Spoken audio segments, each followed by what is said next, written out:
Hi friends, welcome to Salem Padma சமையல். இன்றைக்கி நம்ம என்ன பார்க்க போகிறோம்னா கொஞ்சம் ஹெல்த்தியான சிகப்பு அவல் வச்சு ஒரு உப்புமா செய்ய போகிறோம். அது பார்த்திங்கன்னா சிகப்பு அவல் உப்புமா மாதிரி இருக்காது, கொஞ்சம் டிஃப்ரெண்ட்டாகவே இருக்கும். வாங்க போய் பார்க்கலாம். அதுக்கு முன்னாடி நம்ம சேனல் இப்போ தான் புதுசாக பார்க்குறீங்கன்னா சப்ஸ்கிரைப் பண்ணிக்கோங்க, பக்கத்தில் இருக்கிற பெல் பட்டனையும் கிளிக் பண்ணிக்கோங்க. இப்போ பாருங்கள், ஃபஸ்ட்டு அதுக்கு முதல்ல இந்த மாதிரி சிகப்பு அவல் இருக்கு இல்லைங்களா, இது கொஞ்சம் நல்லா க்ளீன் பண்ணிக்கோங்க. ஏன்னா நம்ம கழுவு போக்கில் அப்படியே தான் யூஸ் பண்ண போகிறோம். நல்லா புடச்சிட்டு இந்த மாதிரி சுத்தம் பண்ணி இந்த மாதிரி ஒரு கப் அளவுக்கு எடுத்துருக்கேன். இப்போ இதை மிக்ஸி ஜாரில் போட்டு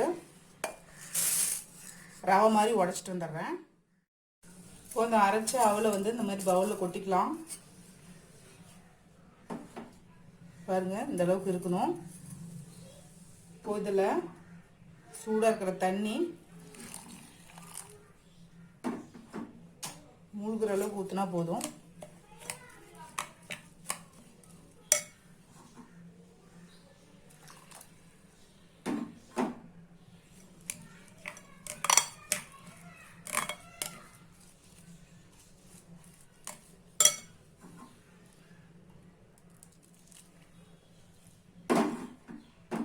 பாருங்கள், இந்த அளவுக்கு ஊற்றிட்டு இப்போ நம்ம க்ளோஸ் பண்ணி ஒரு 20 நிமிஷம் அப்படியே ஊற வச்சிடலாம்.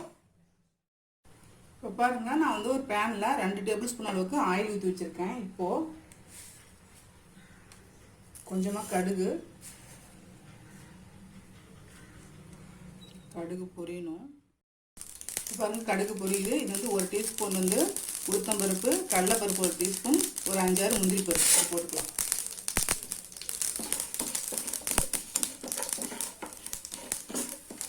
வேர்க்கடலை இருந்தால் வேர்க்கடலை கூட போட்டுக்கலாம், நல்லாயிருக்கும். இது செவக்கட்டும். இது செவந்துருச்சு. இது பார்த்தீங்கன்னா ஒரு பெரிய வெங்காயம் வச்சுருக்கேன், கொஞ்சோண்டு கருவேப்பிலை, ஒரு 3 காஞ்ச மிளகாய் இதை போட்டுக்கலாம்.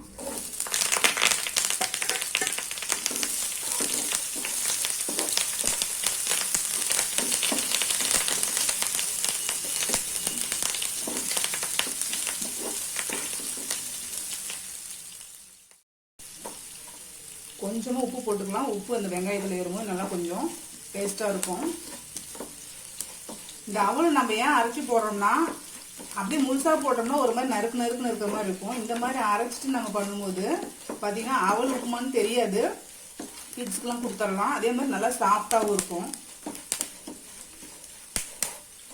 இப்போ நம்ம அவல் எந்த கப்பில் எடுத்தோமோ அந்த கப்பில் ஒரு கப் அளவுக்கு தண்ணி ஊற்றிக்கலாம்.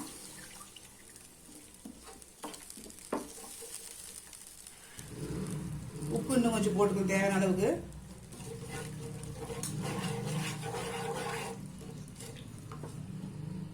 இதை க்ளோஸ் பண்ணி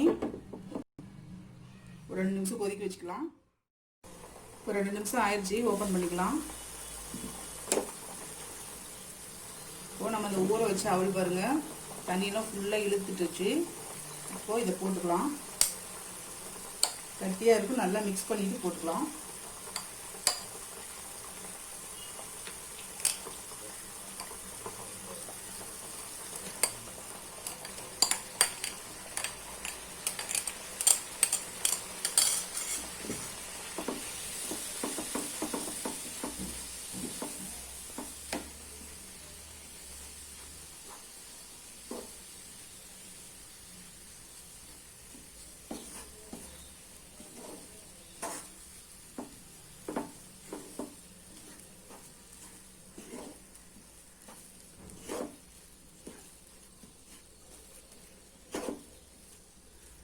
மறுபடியும் மூடி வச்சுக்கலாம். ஒரு 2 நிமிஷம் வேகட்டும். 2 நிமிஷம் ஆயிடுச்சு, ஓப்பன் பண்ணிக்கலாம். பாருங்க, தண்ணியெல்லாம் ஃபுல்லாக இழுத்துருச்சு. அவ்வளோதாங்க, நம்ம சிகப்பு அவல் உப்புமா ரெடிங்க. இப்போ பாருங்க, நம்ம செஞ்ச அந்த சிகப்பு அவல் உப்புமா ரெடி ஆயிடுச்சு. இது பார்த்தீங்கன்னா ரொம்ப உடம்புக்கு நல்லது. வாரத்தில் ஒரு நாளைக்கு இந்த மாதிரி நம்ம செஞ்சு சாப்பிட்லாம். இந்த வீடியோ உங்களுக்கு பிடிச்சிருந்தாக்கா லைக் பண்ணுங்கள், ஷேர் பண்ணுங்கள், கமெண்ட் பண்ணுங்கள்.